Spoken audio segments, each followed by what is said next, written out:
Yo no sé, pero no escucho yo nada. Si puedes checar el audio quien está exponiendo, por favor. ¿Ya me escuchan? Ya, ahora sí.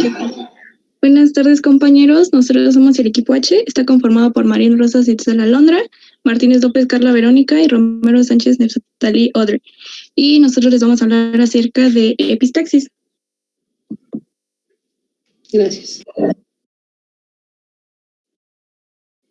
Como índice, pues vamos a hablar acerca de lo que es la epistaxis, sobre todo la definición, epidemiología, clasificación, etiología, en donde va a estar incluida la fisiopatología, el diagnóstico y el tratamiento.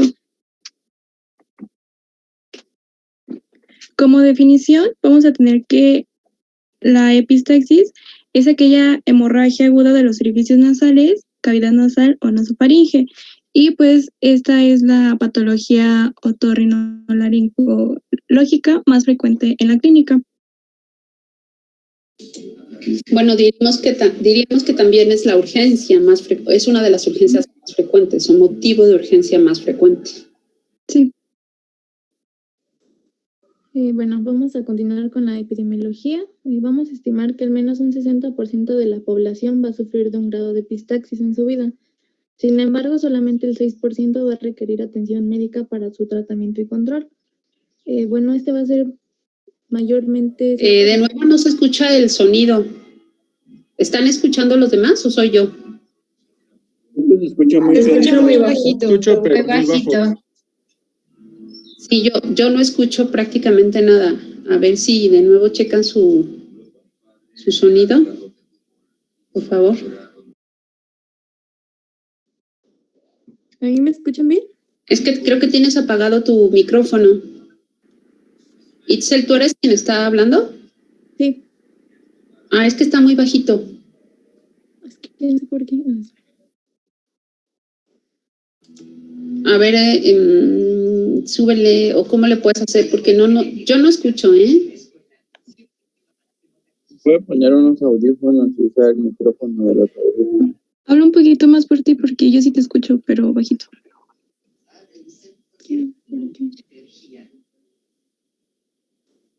A ver, ¿ahí me escuchan bien? Itzel, ¿tú sí nos escuchas bien? ¿Sí me escuchas? Sí, yo sí los escucho. ¿Yo estoy hablando? Sí, no, yo creo que nada más habla un poquito más fuerte y ya. O puedes revisar en el audio, porque luego se pone en automático, en configuración de audio, viene suprimir ruidos de fondo. Tal vez lo tienes muy alto.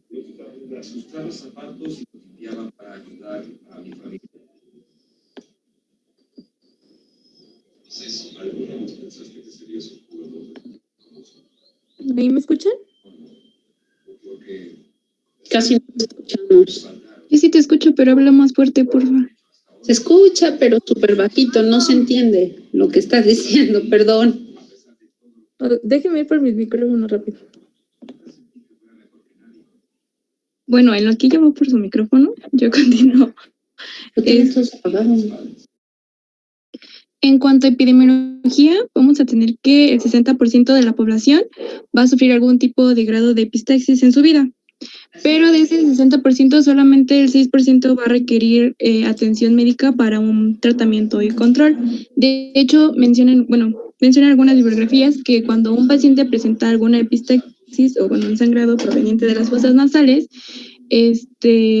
casi no recurre al médico, solamente aquellos que pues necesitan ya un tratamiento y un control.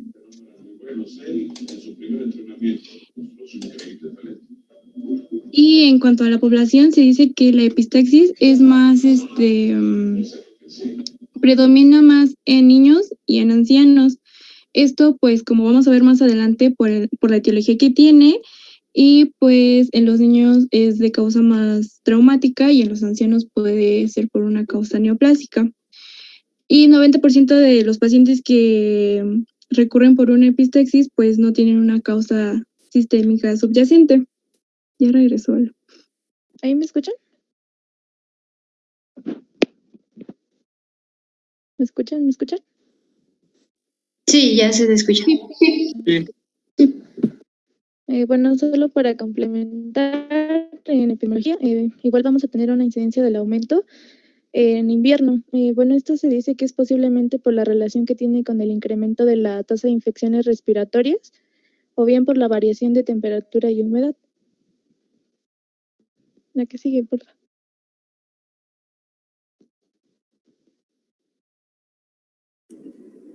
Bueno, vamos a revisar un poco de anatomía, iniciando con la irrigación de las fosas nasales. Vamos a tener que, pues, las fosas nasales van a recibir ramas de la carótida externa a través de la maxilar interna, que a su vez va a dar a la esfenopalatina. Del mismo territorio carotidio externo va a venir la rama palatina de la facial, y en la parte anterosuperior de las fosas nasales va a ser irrigada por las arterias etmoidales anteriores y posteriores. Estas van a ser procedentes de la oftálmica, que viene de la rama de la carótida interna. Siguiente, por favor. Bueno, esta rica red arterial se va a distribuir tanto por el septo nasal, por la pared lateral, donde aquí vamos a encontrar los cornetes. En el tabique, las ramas terminales de las arterias esfenopalatinas, etmoidales y del subtabique se van a anastomosar para así formar el plexo de Kirschenwald.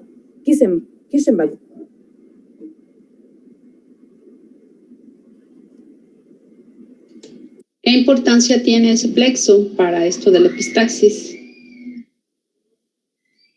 Es que ahorita que Bueno, vemos la perdón, ahorita que vemos la clasificación, pues se va a retomar más la importancia de este plexo. Ok. Bueno, vamos a tener dos clasificaciones. En la primera vamos a tener la epistaxis idiopática recurrente, que esta va a ser la hemorragia nasal en pacientes de hasta 16 años, en quienes no se va a identificar una causa como tal de la epistaxis. Sin embargo, pues va a poder ser controlada por métodos convencionales.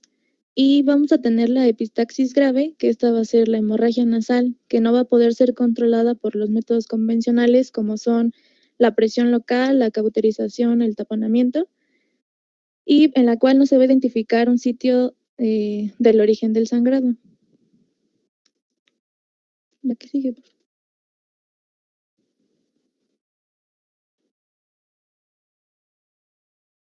Y la segunda clasificación va a ser de acuerdo al origen del sangrado. Vamos a tener dos tipos, de tipo anterior y posterior. En la anterior vamos a tener que esto se va a dar en un 90% de los casos. Este se va a dar en la región anterior del septum, en el plexo de Kirschenwald. Bueno, esta va a ser la hemorragia procedente de los vasos pequeños en la zona anterior de las fosas nasales. Y la importancia de este plexo va a ser que ahí pues vamos a tener múltiples anastomosis arteriales, donde vamos a encontrar ramas de la carótida interna como externa. Y bueno, este tipo de epistaxis anterior va a tener un pequeño porcentaje en el cual se va a requerir tratamiento, ya que con medidas locales como la presión puede cesar la hemorragia. ¿Cómo se le llama? Es Kieselbach, no es Kieselbach. Es Kieselbach, y también ¿cómo se le llama a esa área? O de Little, algo así. Ajá, área de Little, sí. Sí. Y vamos a tener la de origen del sangrado posterior. Esto se va a dar en al menos de un 5 al 10% de los casos. Y pues esta va a ser una hemorragia procedente de los vasos de gran calibre, principalmente de la arteria esfenopalatina. Y pues la sangre va a ser expulsada hacia la orofaringe o bien hacia los orificios nasales indistintamente. Este va a requerir un manejo con más frecuente hospitalario, porque vamos a utilizar el taponamiento, del cual voy a hablar más adelante. Déjenme nada más agregar. La clasificación en general es como epistaxis anterior y epistaxis posterior. Es la clasificación que más se utiliza por la importancia que tiene para decidir el tratamiento.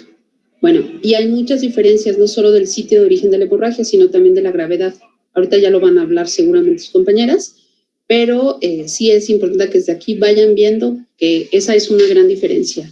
La epistaxis anterior, que afortunadamente es la mayoría de los casos, el 90-95%, es, digamos, de un comportamiento benigno, salvo una que otra excepción, pero generalmente lo es así. Y la posterior es más grave, incluso puede ser mortal, y entonces esa es una diferencia importante. Siga.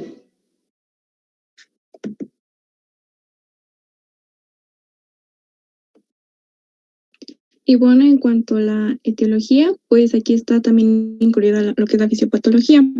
Según la guía de práctica clínica, las 3 principales causas para que pueda existir una epistaxis es la primera de origen traumático, la segunda es por el uso de medicamentos tópicos y el uso de cocaína, y el tercer lugar es la rinitis o rinocetis crónica. En otro caso, pues también serían las infecciones de las vías respiratorias, como ya había mencionado Alondra, sobre todo en la época de invierno.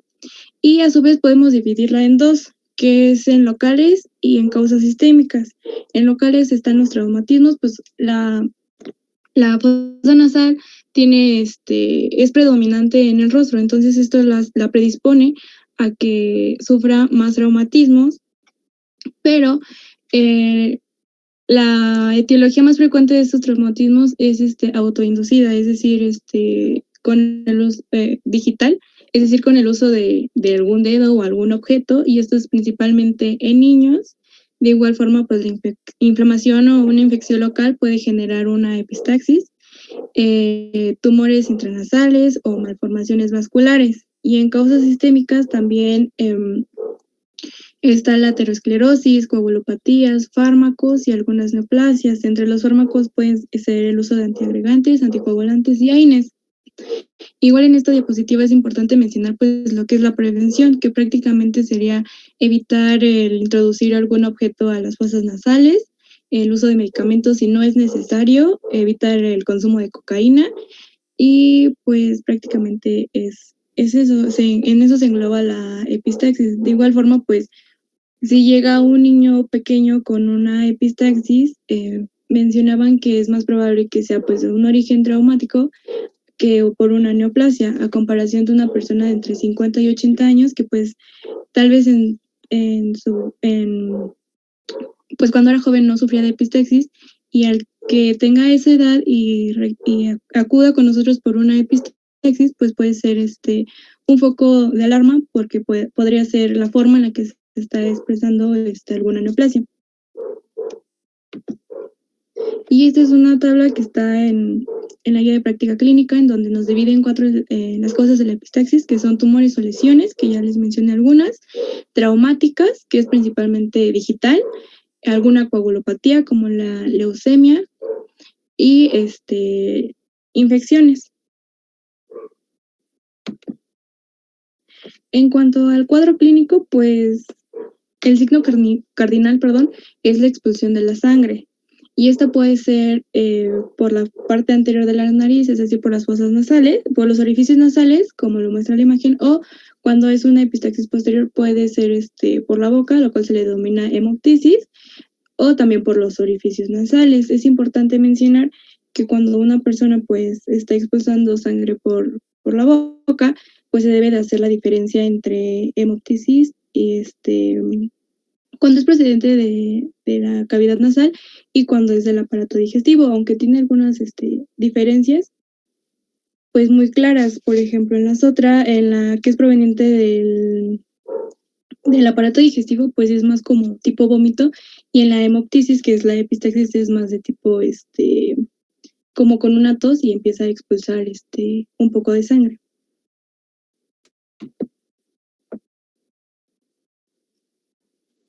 Bueno, para diagnosticar va a ser de gran importancia el uso de la historia clínica. Bueno, voy a recalcar algunos puntos que son como los de mayor importancia para el diagnóstico. Dentro de los principales son los antecedentes heredofamiliares, donde se buscan principalmente la presencia de coagulopatías. En los antecedentes personales patológicos van a ser el uso de gotas nasales, así como anticoagulantes de hemorragia, que van a permitir diagnosticar al menos un 90% de los casos. Los antecedentes personales no patológicos va a ser el consumo de sustancias ilícitas, principalmente intranasales, como es la cocaína.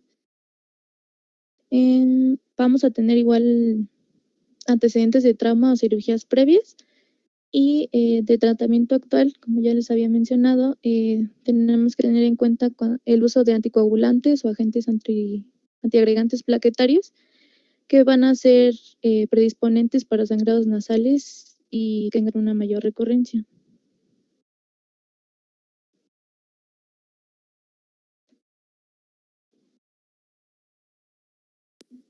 Bueno, en cuanto al diagnóstico clínico, pues va a ser con una exploración armada, es decir, vamos a realizar una rinoscopía y pues ahí va a ser vamos a poder identificar lo que es el sitio de la hemorragia, ya sea anterior o posterior, y dependiendo del resultado de la rinoscopía, pues va a ser el tipo de manejo que tenga la epistaxis.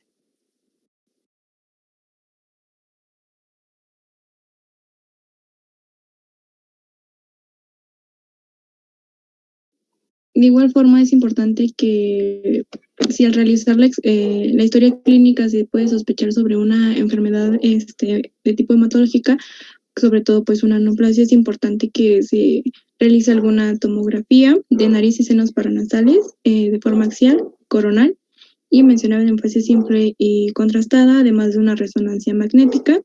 De igual forma, algunos exámenes de laboratorio, como va a ser la biometría hemática, el tiempo de sangrado y el tiempo de coagulación.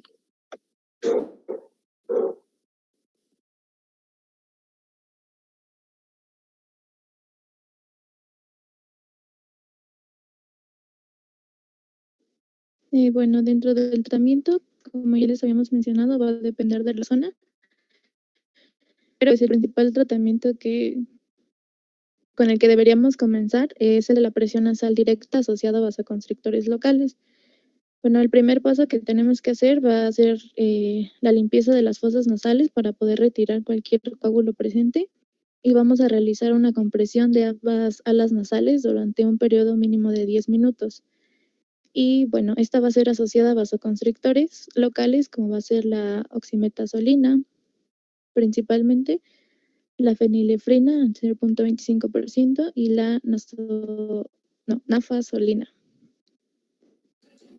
Cuando una persona tiene un sangrado en la escuela, por ejemplo, los niños o algún adulto, eso, ¿qué es lo que generalmente para las personas que están exponiendo, va la pregunta, ¿qué es lo que se les recomienda o lo que las personas la mayor parte del tiempo hacen? Alzan la cabeza hacia atrás. ¿Qué más? Se aprietan el tabique. Bueno, se aprieta el tabique. Ponen como algo frío en la frente también, ¿no? Se hacen un pequeño tapón con papel. Eso es lo menos. Cuando hacen eso sí está mejor.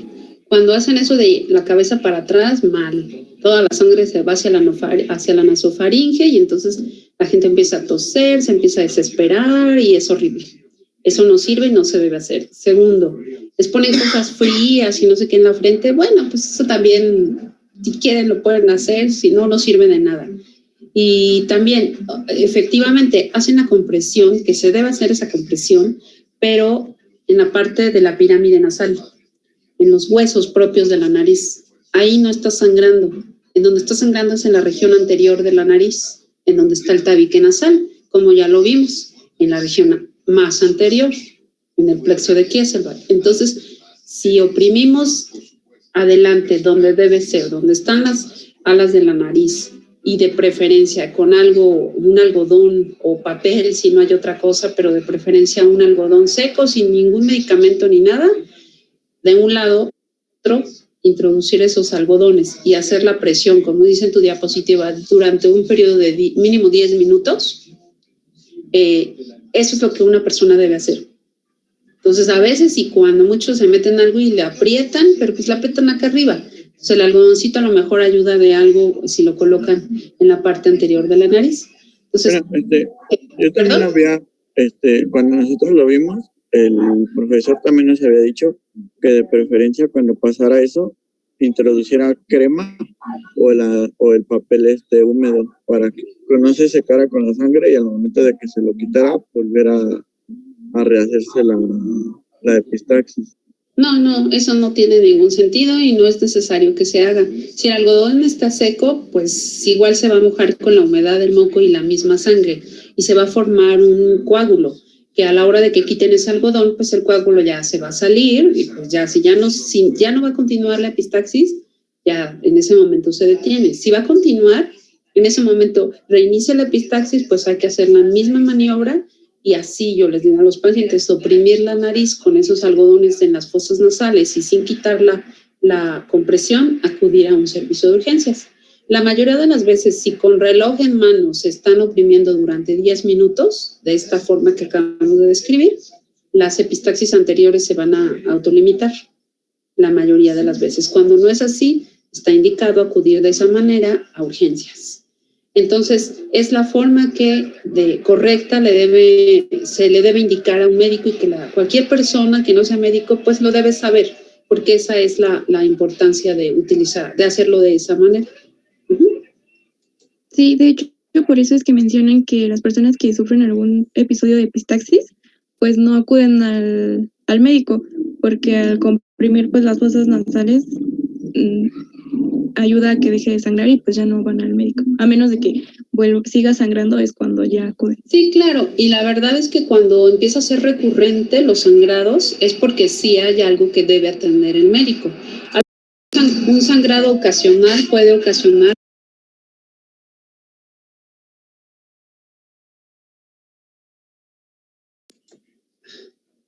entonces, pues sí, realmente el que un paciente recurra en la epistaxis es cuando sí se amerita un tratamiento médico, sobre todo pues del especialista. Entonces, la mayoría de las veces si nada más se trata de resequedad nasal, pues después quizás se quite y eso se corrija y no tenga mayor tratamiento médico. Uh-huh.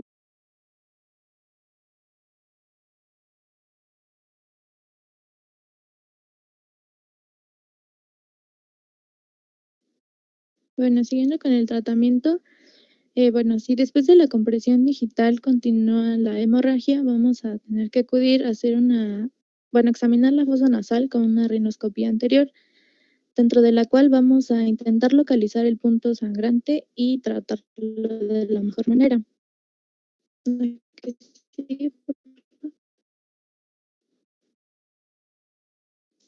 Puedes localizar, vamos a cauterizar con nitrato de plata, principalmente pues se va a cauterizar en la región anterior del septum. Cabe recalcar que si la hemorragia es de ambas fosas nasales, no podemos cauterizar de ambos lados de la región anterior del septum. Afortunadamente, casi siempre cuando se trata de una epistaxis anterior es unilateral. Al ser unilateral, podemos hacer una cauterización. Efectivamente, está contraindicado hacer en el mismo momento una cauterización por el riesgo de tener una necrosis de esa área y ocasionar una perforación septal a futuro. O cuando se trata de una epistaxis bilateral y que está, por ejemplo, erosionada la mucosa de los dos lados, pues se puede elegir el lado más sangrante para cauterizar y del otro lado pues solamente se le pone vasoconstrictor o algún otro tipo de medida, como por ejemplo colocar satín hemostático, que son algunos materiales hemostáticos que se pueden utilizar para cubrir esa parte de la mucosa y así evitar una cauterización del lado menos sangrante. Es por lo que se puede optar.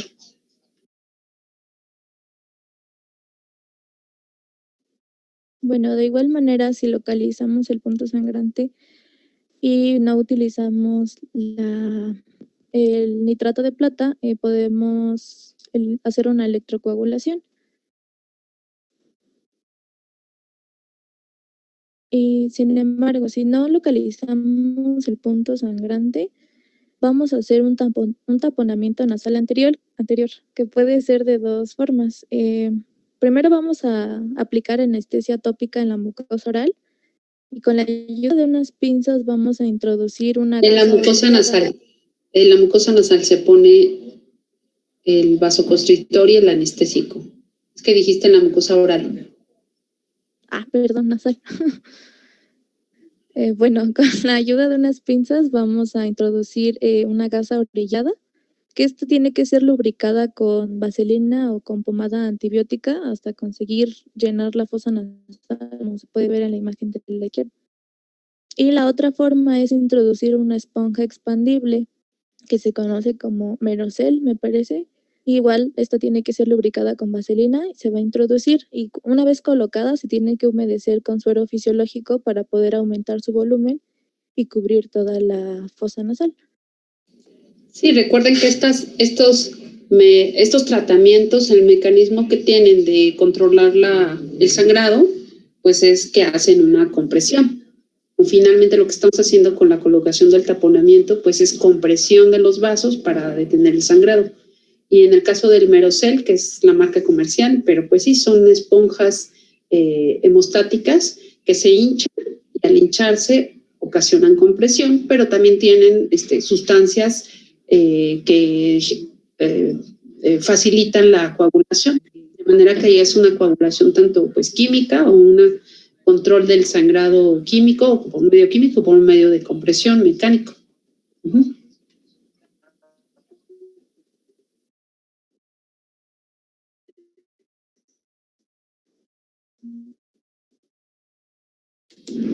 ¿Cuánto se deja el taponamiento anterior? ¿O qué indicaciones? ¿Lo van a...? De igual manera, si vamos a taponar... ¿Perdón?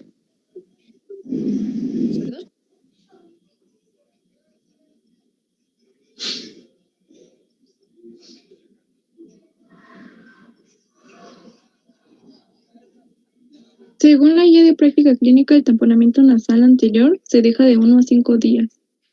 ¿Un día? ¿A poco sí dice que un día? Bueno, no. Mínimo 3 días. La verdad. Y bueno, en la guía de práctica clínica, bueno, ahorita se los íbamos a decir, pero lo divide en 3 el tratamiento, que es una epistaxis, luego la idiopática recurrente y ya la grave. Pero sí menciona que es de 1 a 5 días.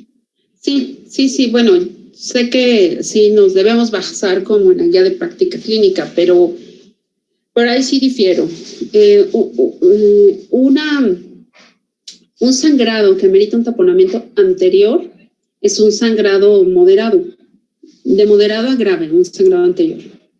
Y en un día la hemostasia no va a ser suficiente, no va a ser adecuada con un día de compresión. Entonces, el uso de un taponamiento anterior por un día casi está destinado al fracaso. Va a recurrir la epistaxis. Y entonces se va a tener que colocar otro taponamiento, va a ser mucho más traumático y va a ser más tiempo.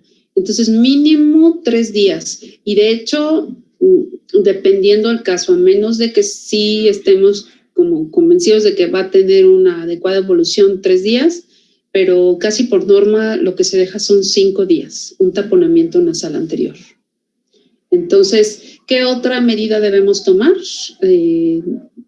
de cuidado o en relación a indicaciones que se le dan al paciente, que se le pone un taponamiento nasal anterior, antes de que pasen con el taponamiento posterior?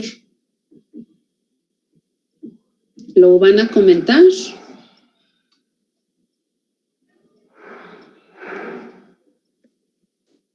Pues es que no encontramos realmente que otros que todos le ¿No? Ok. De los cuidados que deben tener o decirle al paciente, primero es que ese tapón no se debe mojar.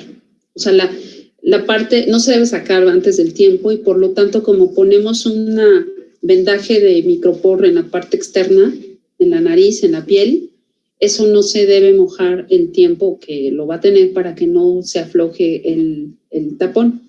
Al mismo tiempo, se pone por la parte externa de la nariz una gasa, le llamamos bigotera por la zona en la que se pone, porque realmente va a haber una salida de líquido serohemático mientras esté el tapón, por la gran cantidad de moco que se produce en la nariz.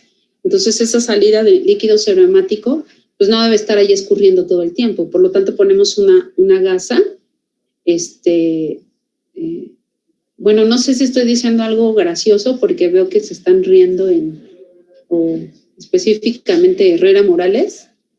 No sé si hay algo gracioso en la No, doctora, me estaba ahogando. Ah, ok, pues con cuidado. Entonces, el cuidado principal, pues, es que esa gasa que se le pone al paciente se cambie con frecuencia, y es bien importante que se le diga al paciente que eso no significa que esté sangrando. La salida de líquido serohemático es normal y la va a tener allí los días que tenga el taponamiento, sobre todo los primeros días.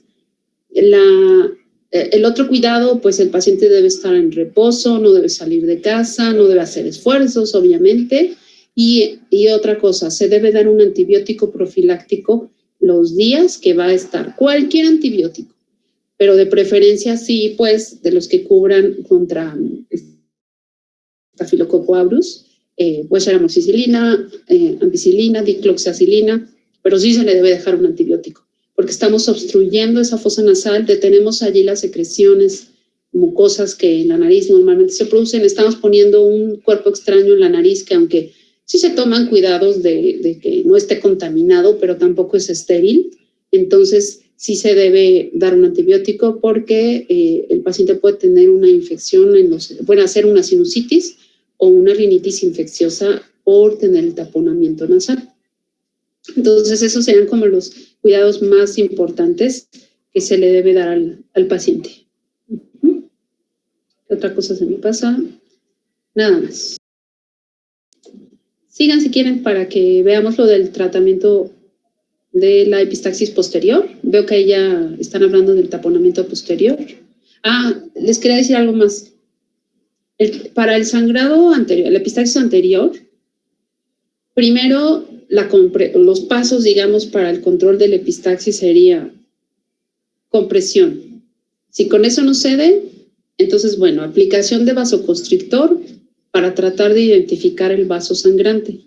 Si el vaso sangrante se ve y se deja cauterizar, lo cauterizamos con nitrato de plata o con electrocauterización, o con otros métodos químicos como por ejemplo el fenol, también puede utilizarse para cauterizar, pero el más utilizado es el nitrato de plata. Bueno, si con eso a veces no es suficiente, porque en cuanto cauterizamos o tocamos el vaso empieza nuevamente a sangrar de una forma muy abundante, pues entonces sí, ya pasamos al taponamiento anterior de gasa. El taponamiento anterior de gasa lo dejamos como última opción si el sangrado no es tan importante en ese momento, y hasta el paciente pues nos permite revisarlo, porque es muy doloroso. Aunque le ponemos allí un anestésico tópico en spray y lo ponemos con mucho cuidado, como se pone hasta el fondo de la nariz, es decir, debe llegar hasta las cuanas, casi, y empezamos desde el piso de la nariz y nos vamos hacia arriba, como en su imagen pasaron, que queda como en acordeón. Eso es doloroso. Entonces el paciente, lo que están poniendo aquí, este instrumento que tiene en la mano se llama pinza de bayoneta. Lo tenemos que acomodar en la pinza e introducirlo por el piso e irlo introduciendo en esa forma como si fuera acordeón de abajo hacia arriba. Es doloroso, entonces pues sí, digamos que debemos dejarlo que esté completamente justificado para ese caso. Y es como la última alternativa en un paciente que a lo mejor pudo cauterizarse. Y en otros, sí, definitivamente, si el sangrado es tan abundante que ni siquiera podemos revisar y ver de dónde está sangrando, pero vemos que el sangrado viene de la parte anterior, empezamos a poner el tapón y ya nos saltamos lo de la administración del vasoconstrictor, la administración del nitrato de plata, o tratar de controlarlo con el nitrato de plata. ¿Y qué otra cosa? Bueno, nada más. También en caso... lo de los Gelfoam y todo lo que sea de hemostáticos de ese tipo, geles hemostáticos. Sí, ya podemos pasar si quieren hablar del taponamiento nasal posterior. Bueno, de igual manera se va a aplicar cuando no localizamos el punto sangrante en la región posterior. Y pues este taponamiento se va a dar a través de una sonda de Foley del número 14 principalmente. Y pues igual esta va a ser lubricada y se va a introducir en la fosa nasal afectada hasta que su extremo distal sea visible en el paladar blando. El balón se va a hinchar con suero fisiológico y se va a traccionar hasta que quede encajado exactamente en la coana. Bueno, sin dejar de tensar ¿Encajado en dónde, perdón? en la coana. En la cuana. ¿Qué es la cuana? ¿Qué son las cuanas? ¿Tú o alguien del grupo que lo quiera decir?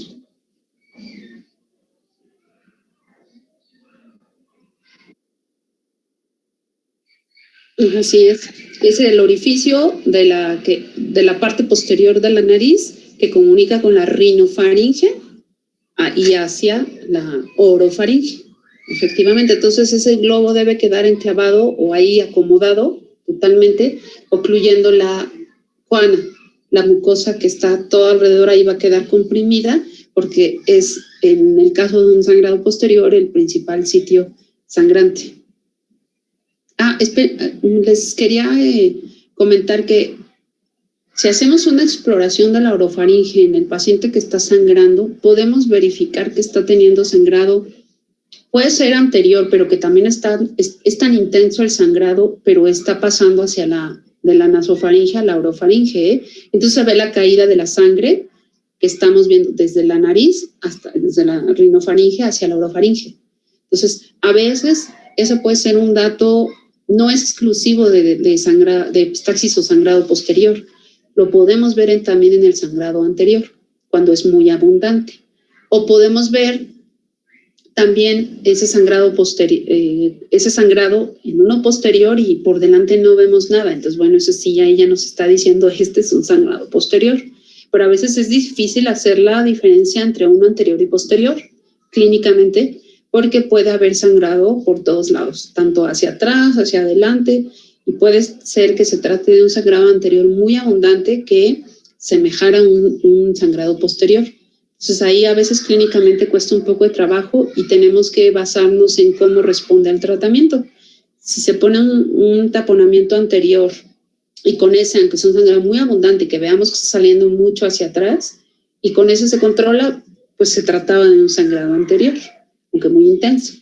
Y si no, pues entonces tenemos que estar pensando en que se trata de un sangrado posterior y debemos tratarlo como tal, con un taponamiento nasal posterior de entrada.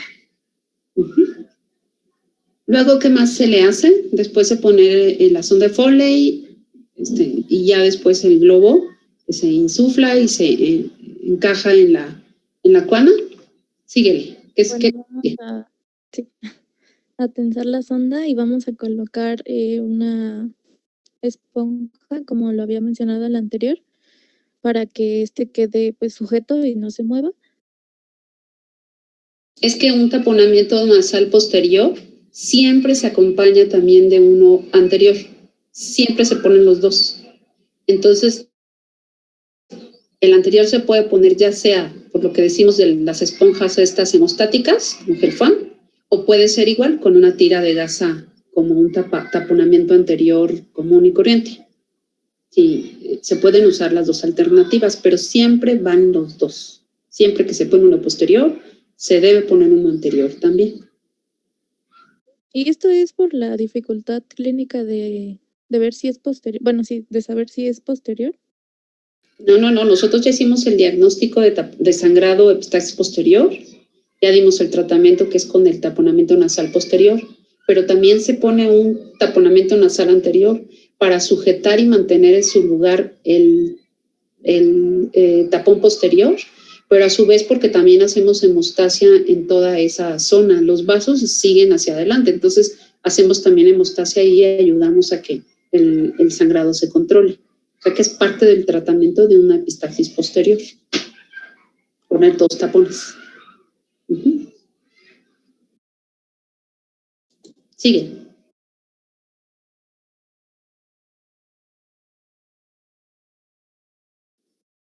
Bueno, y ya después, si los que ya mencionó mi compañera no nos ayudan Espera, antes de que sigas, Solo se puede hacer el tapón posterior con una sonda de Foley, o hay otra alternativa u otras alternativas a tapones posteriores. Bueno, yo solo encontré la de Foley y el taponamiento posterior con una gasa. Sí, con una gasa no traen la imagen. No encontraron un... No, pero ahorita les vamos a poner un video y ahí viene. Ah, ok. Ah, bueno, pues lo tienen que mencionar ustedes también, ¿eh? No se lo dejen todo el video. Ok, sigan entonces. Bueno, y ya después seguiremos con el sexto paso, si los anteriores han fracasado, que sería ya el tratamiento intervencionista, donde pues se va a realizar una cirugía endoscópica nasosinusal, donde pues lo que se va a hacer es embolizar la arteria, es decir, se van a ligar, y pues en este caso si es la arteria inferior se va a ligar a la maxilar interna, y si es superior y si son superiores se van a ligar a lo que es la arteria etmoidal.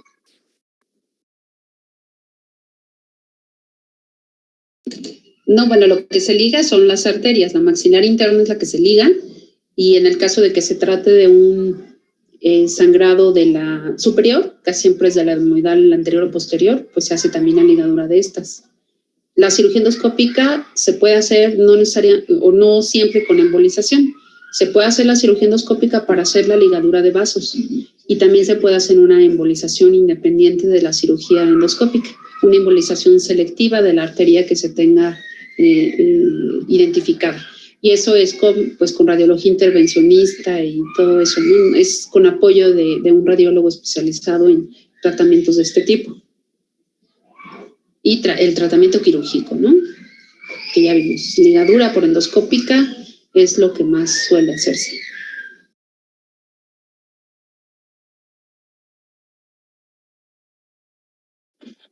Y bueno, ese es el tratamiento que maneja la guía de práctica clínica, lo que lo divide en tres: en epistaxis como tal, idiopática recurrente, y grave, que pues va a ser la que tenga un difícil control.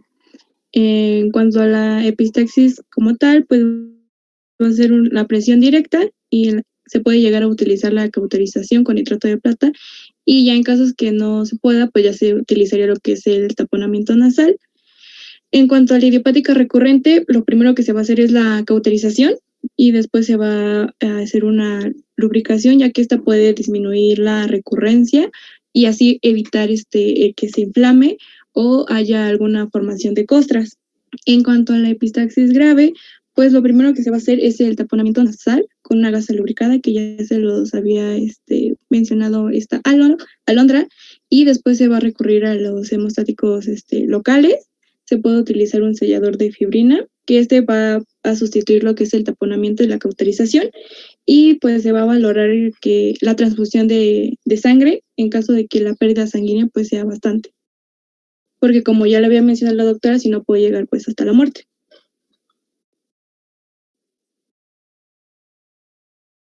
Y pues estas son igual las mismas imágenes que les había comentado esta alondra, cómo queda, pero aquí se ve un poquito más, más claro cómo queda, más cerca, vaya, que las que estaban adelante, que explicó esta ala. No, bueno, espérame, también aquí están otro tipo de tapones. O sea, el que está abajo es una sonda que tiene dos globos.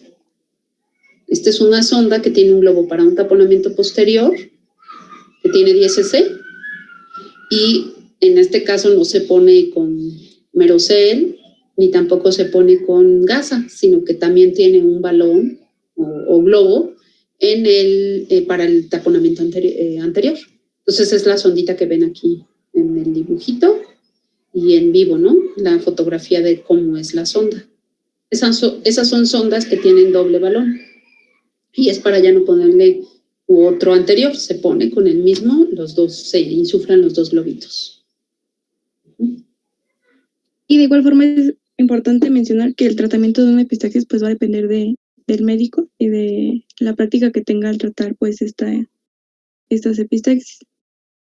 Por eso mencionen que si se sabe utilizar lo que es la presión nasal bilateral de una manera adecuada, la cauterización química y el taponamiento nasal anterior, pues prácticamente se podrían pues cesar la mayoría de las epistaxis, porque pues como ya habíamos mencionado, son muy pocas las que como tal van a necesitar ya un tratamiento pues quirúrgico. Pero sí, epistaxis así, leve, epistaxis anterior, o sí la puede ver el médico general y saber estos principios básicos que estamos diciendo, sobre todo para dar las indicaciones adecuadas en cuanto a saber cuáles pueden ser las causas, qué se debe hacer, qué no se debe hacer, y también saber el momento en el cual se debe referir al especialista. Creo que eso es como que lo más importante, o sea, saber que sí hay epistaxis que, aunque el 90% son leves, van a ser muy aparatosas en cuanto a la cantidad de sangre y que van a ser referidas al especialista. En un servicio de urgencias sí debe haber un especialista en otorrino porque sí son bastante frecuentes y a veces maltratadas por los médicos de urgencias porque pueden meter gasas mal, lastimar un cornete, lesionar un cornete y ocasionar un sangrado mayor. Sí puede ser también por iatrogenia, por intentar hacer un tratamiento, una colocación de gasas ahí mal hecha y pues sí, incluso colocar una sonda mal por el hecho de que no saben bien la indicación de cuándo se debe aplicar una sonda de Foley. Sí, y de igual forma tratar de tranquilizar al paciente porque igual por la pérdida de sangre están muy ansiosos y esto igual puede dificultar el diagnóstico o el tratamiento. Sí, y de factores sistémicos o de causas sistémicas podríamos comentar que la hipertensión arterial también es una causa frecuente de sangrados. Entonces, si el paciente está hipertenso porque tiene una crisis hipertensiva, tiene sangrado porque ya tenía un factor local, pues se va a empezar a sangrar. Y si está ansioso porque ve la sangre, que a cualquier persona la pone muy ansiosa la sangre, el verla y que esté ahí saliendo, que no se tenga o que sientan que se ahogan cuando se está pasando hacia la orofaringe, pues le eleva más la presión. Entonces sí es importante que en urgencias también identifiquen que el paciente está con crisis hipertensiva y se controle la hipertensión para que también eso ayude a que se controle el sangrado, obviamente. Bueno, van a pasar el video, ¿verdad? O algo así me decía. A ver, adelante. Sí, doctora.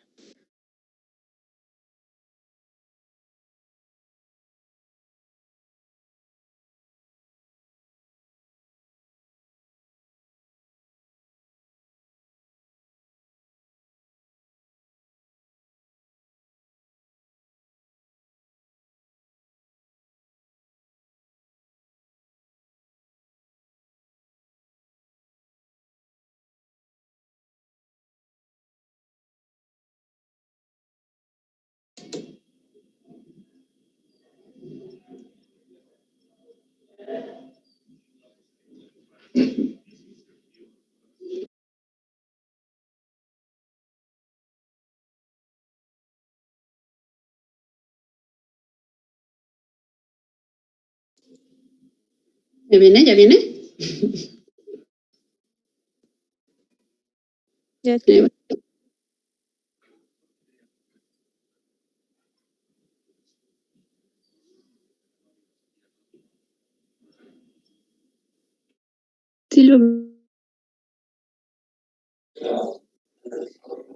Sí se ve.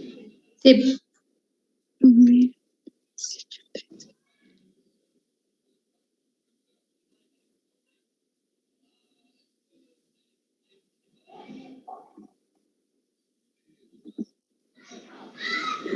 Lo de la compresión.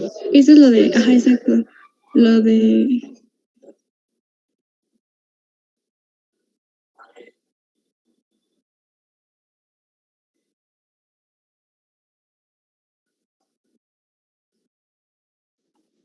Bueno, eso es lo que mencionaba la doctora de una correcta presión bilateral de las fosas nasales.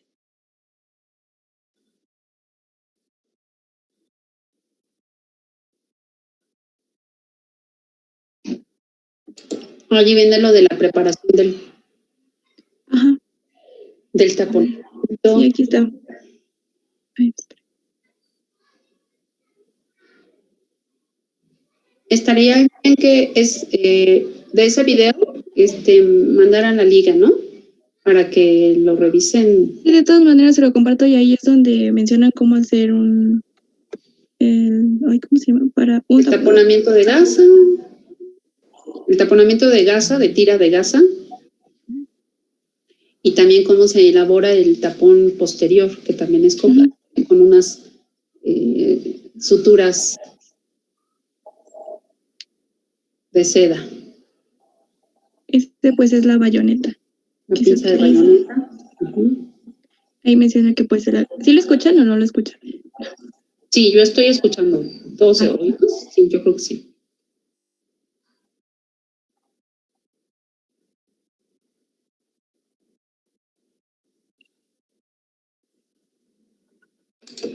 Cuando se usa un tapón de gasa, de algodón, que es como lo que está preparando, ese tapón de algodón es para hacer vasoconstricción local y hacer anestesia, para anestesiar.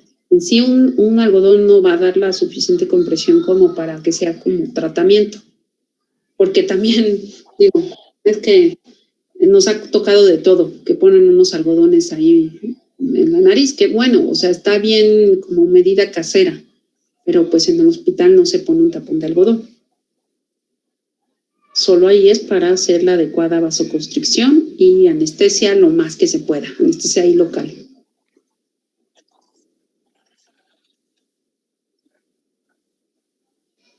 La cauterización con el nitrato o el ácido tricloro. Igual leí que no se puede hacer. ¿Perdón? Igual leí que no se puede hacer de algodón porque pues es más fácil que queden restos dentro de la fosa nasal, por eso se utilizan la esponja o la...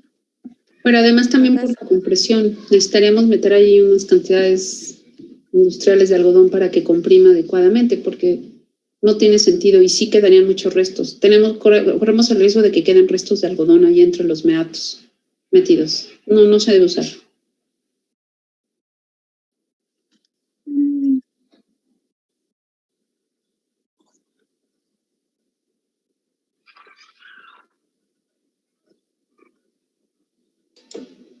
El video no corre bien, ¿verdad?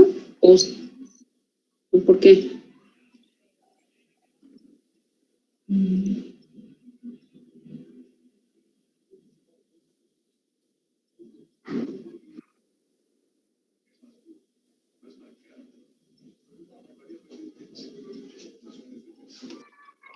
Bueno, ahí primero lo que hizo fue introducir el tapón y lo retiró a los 5 minutos para poder identificar bien dónde está el sangrado, que es lo que está ahorita ya en el video, para poder hacer la cauterización. El nitrato de plata al contacto con el moco se pone como blanquito y con la sangre se pone negro. Pues bueno, ahí lo que hacemos una quemadura química de la mucosa y un poquito más allá, pues para hacer que los vasos tengan una vasoconstricción. Por eso se ve blanco.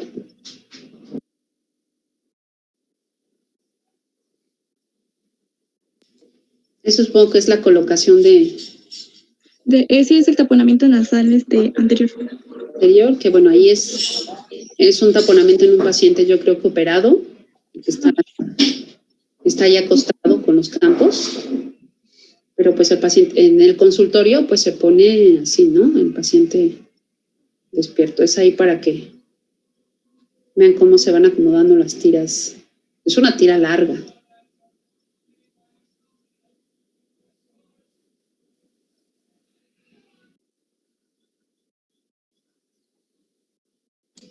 Se puede poner solamente humectada o húmeda con solución fisiológica o vaseline o algún antibiótico, como ya lo habían mencionado, antibiótico en ungüento o en crema. Y si no hay nada de eso, pues nada más con solución fisiológica.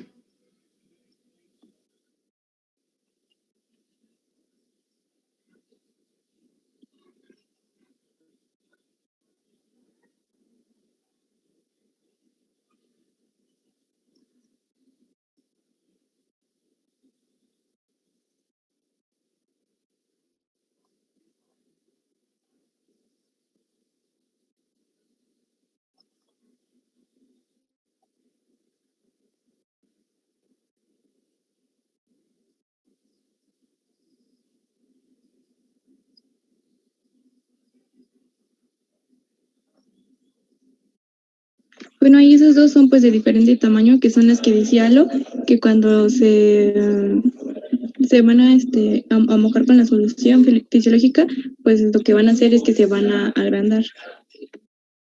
Y eso pues va a depender también del paciente. Si es un niño pequeño, pues no van a utilizar una más grande, sino una más chiquita.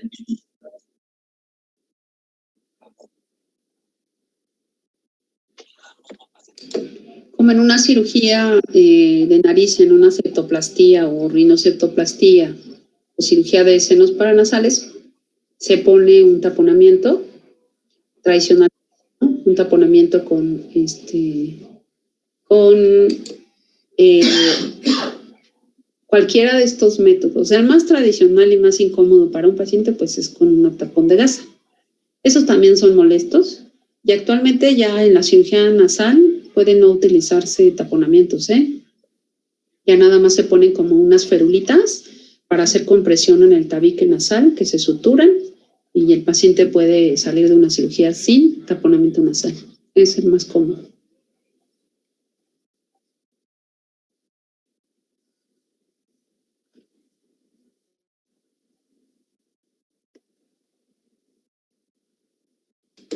Ah, este es para colocar la sonda Foley, ¿verdad? Sí. Allí que estamos viendo.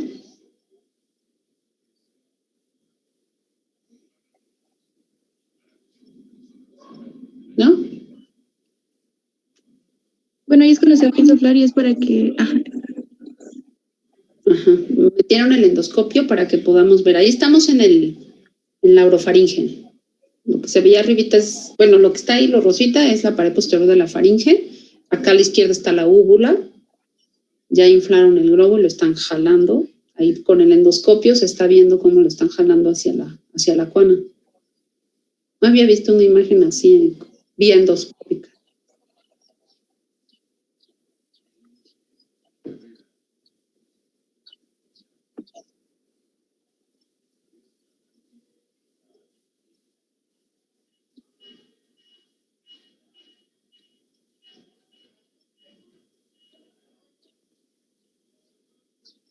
Este es el de con la gasa. Ajá.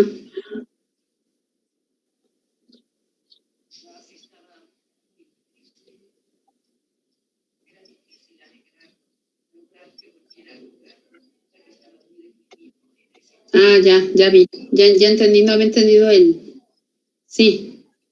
En este caso, el tapón de gasa se amarra, se ata a la punta de la sonda, una vez que la sonda ya se visualizó.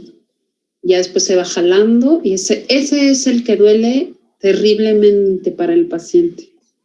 El de gasa es muy, muy doloroso. Por eso, pues sí, pero es el que tiene más eficiencia. En los de sonda de Foley puede llegar a aflojarse. Si pierde presión el globo, puede llegar a recurrir el sangrado. Y en este de gasa, la verdad es que es mucho más baja la recurrencia. Pero les duele muchísimo a la hora de que les ponemos la gasa, porque pues la gasa se tiene igual que jalar hasta que llega a la cuana. Entonces esa maniobra es muy dolorosa para el paciente. Ya para la parte externa, los hilos que se le dejaron a la otra gasa, se le dejan un extremo de un lado y otro extremo de otro, pues esos hilos afuera se le pone una gasita para acomodarlo, ¿no? Pero igual se pone un tapón anterior de gasa o de merocel, de lo que sea. Y esta es buena. ¿Perdón? Esta ya es la ligadura. Uh-huh.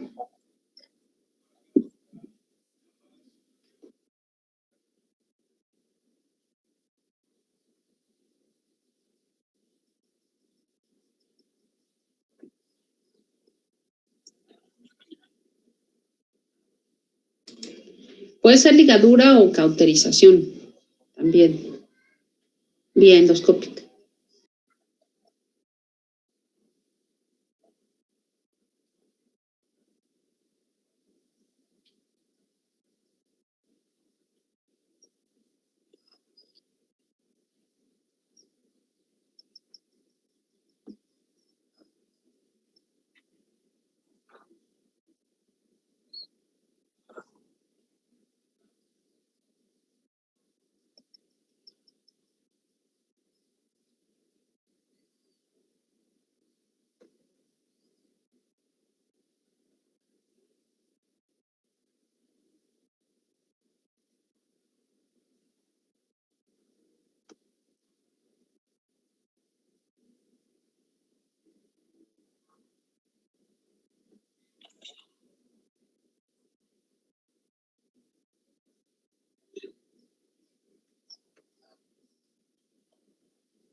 Pues bueno, eso sería todo de nuestra parte. No sé si tengan algún comentario, duda. Ay, se escuchó bien bajito, pero ¿alguien tiene alguna duda, pregunta, comentario, algo que quiera agregar? Yo tengo una pregunta más por curiosidad. Cuando tienes una sonda de Foley o una gasa, cuando estornudas, ¿se siente algo diferente? ¿No sale ¿Sabes? moco? Se va a sentir ¿No hay horrible. paso de aire? Se ha de sentir horrible y al paciente hay que decirle que estornude y pues el estímulo de tener las gasas ahí, el tapón ahí, en un principio se puede dar mucho la sensación de querer estornudar o incluso estornudar y lo que se le pide es que es inevitable, pero sí que lo haga con la boca bien abierta para tratar de que el estornudo salga como con más presión hacia la boca, porque sí es muy molesto, según me dicen los pacientes. No he tenido nunca ninguno, pero los pacientes es lo que refieren. Uh-huh. Es muy molesto, hay que decirle al paciente que va a tener molestias mientras tenga el tapón. Es sensación de estornudo, la salida del líquido serohemático, que la decimos anguasa, presión en la nariz, los oídos tapados, porque pues se congestiona también la trompa de Eustaquio, bueno, el orificio. Entonces, puede haber dolor de oído, sensación de oído tapado, dolor de cabeza, lloriqueo lagrimeo de ojos, y esas molestias pues se le van a quitar hasta que se le retire. Ahora el paciente debe dormir semisentado, eso también es muy molesto. Lo del cuidado a la hora de que se bañan, que no se le moje lo que le ponemos afuera, porque hay que poner un vendaje, y el cuidar la bigotera que les mencionaba. A veces tenemos que dar algún analgésico para controlar el dolor, algún antihistamínico para reducir la producción de moco, pero a veces nada más basta con el antibiótico, que ese sí no debe faltar. Lo otro es opcional, pero el antibiótico sí no debe faltar. Y sí, Yo tengo una duda, maestra. Doctora, para hacer el retiramiento de taponamiento, ¿cómo sería? Pues se despega todo el vendaje que ponemos en la parte externa y se va sacando poco a poquito hasta que lo sacamos totalmente, en el caso de uno anterior. En el caso de uno posterior, primero se desinflan los globos y ya después mismo procedimiento, sacar, cortar y jalar todo. El taponamiento posterior, a cualquier paciente que se le coloca un taponamiento posterior debe permanecer hospitalizado. El taponamiento anterior se lo ponemos al paciente y se puede ir a casa con los cuidados que les acabo de decir y darle las instrucciones de signos de alarma, que es decir, que recurriera al sangrado, acudir a urgencias. Pero en un paciente que le ponemos un taponamiento posterior, la vigilancia y el seguimiento es intrahospitalario, se queda hospitalizado a partir de ese día. Como además son pacientes, la mayoría de ellos, el rango de edad es pues, más de 60 años, de 60, 70 o hasta 80 años, pueden llegar a tener un sangrado posterior. Cuando un paciente de esa edad tiene un sangrado, la mayor parte de las veces es un sangrado posterior, o sea, un sangrado grave. Y muchos de ellos tienen patologías o comorbilidades. Entonces, la vigilancia es intrahospitalaria porque pueden llegar incluso a tener hipoxemia y estamos monitorizando los niveles de saturación de oxígeno que llegan a los pacientes. En un tapón posterior sí puede bajar y tenemos que estarlo en vigilancia estrecha. Entonces, a ese paciente a veces, depende del caso, incluso le podemos quitar o le tenemos que quitar el tapón en quirófano, por si llegara a tener un sangrado, en ese momento volver a colocarle el tapón o hacer el tratamiento ya de endoscopía, por ejemplo. Pero la mayoría de las veces los quitamos en el consultorio y es un gran alivio para el paciente, pero sí, también le molesta la retirada del tapón. Gracias. No hay nada. ¿Alguien más? ¿Preguntas, aclaraciones, dudas? Yo tengo otra duda. ¿Y cuánto, bueno, cuando se hace un taponamiento posterior, como cuánto tiempo se quedan hospitalizados? El taponamiento posterior se deja hasta 7 días. Y son los días que el paciente está hospitalizado. Mínimo 5 días se deja un tapón posterior. Pero en promedio, digo, sí pueden ser 5, pero máximo 7 días. Ya se le retira, se esperan 24 horas, si no hay sangrado ni nada, se va de alta. Serían como 8 días de hospitalización. Y para la alimentación es igual por vía oral. Sí, es vía oral, pero tienen que llevar una dieta blanda, muy suave, obviamente sin irritantes, sin grasas, líquidos abundantes. O sea, la consistencia es lo más importante, porque pues tienen que comer bien despacio y va a ser muy molesto también, pero sí. Ok, gracias. Normal. ¿Perdón? ¿Quién habló por ahí? Creo que no. En el caso de personas que tengan o sea, que al cereal no les guste y se muevan demasiado con síndrome de Tourette, ¿se preferiría hacer una anestesia a las personas o cómo procedería el tratamiento? ¿Para colocar un taponamiento? O que se muevan mucho, que simplemente no quieran. Pues es, pero te refieres a la colocación del tapón. Sí, a la colocación del tapón. Híjole, pues es que allí en esos casos sí se tendría que hacer en quirófano una sedación. Si lo permite el sangrado, o sea, poner algo allí que ayude a contener un poco y pasar de inmediato a quirófano. En el caso de un paciente que definitivamente no coopere, sí se tendría que hacer en la colocación de tanto de anterior como de posterior, pues sí, en quirófano. Sí, con sedación. Gracias. Muy bien. ¿Alguien más? Doctora. Sí. ¿Duele mientras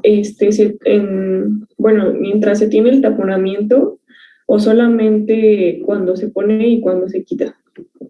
Duele en los 3 momentos, cuando se pone, mientras lo tienen y cuando se quita. Okay.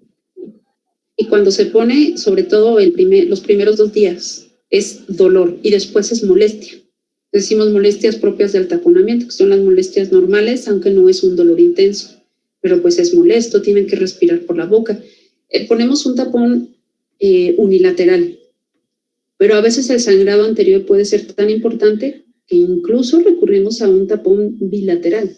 Es decir, que ponemos de los 2 lados y entonces tapamos o ocluimos totalmente la nariz.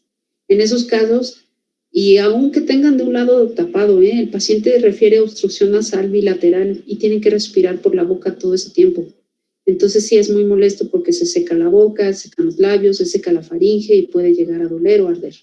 Entonces, pues sí es muy molesto y puede haber cierto dolor en todo el tiempo que tienes el tapón. Por eso es que en un sangrado anterior vemos bien la justificación de ponerle un taponamiento. Si con los otros tratamientos no se resuelve, pues es como la última opción en un sangrado moderado. En uno intenso se pone, no, pero sí es muy molesto. Okay, gracias. De nada. Bueno, pues entonces terminamos por hoy y ya nos veríamos mañana para la penúltima clase, ¿verdad? Hoy me pongo en contacto con los que están en rotación conmigo para darles unas instrucciones. Bueno, pues, si ya no